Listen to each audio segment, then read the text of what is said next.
Assalamu alaikum.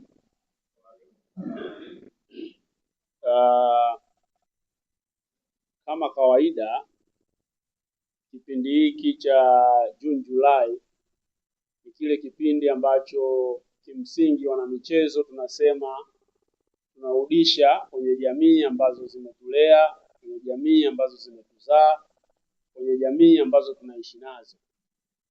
Na kipindi cha mwezi wa 6 na wa 7 ndio kipindi ambacho ligi zinakuwa zimekwisha, wachezaji wanakwenda kwenye mapumziko, na ndio muda ambao hata Mwamnyeto Foundation wanakuwa na nafasi ya kurejesha kile ambacho sisi tunahisi kina ujazo kwenye jamii ambazo tunaishi, zimetulea, tunatoka, ama jamii ambazo tunahitaji kuzishukuru kwa maombi yao, kwa malezi yao na mema mazuri ambayo wametujalia.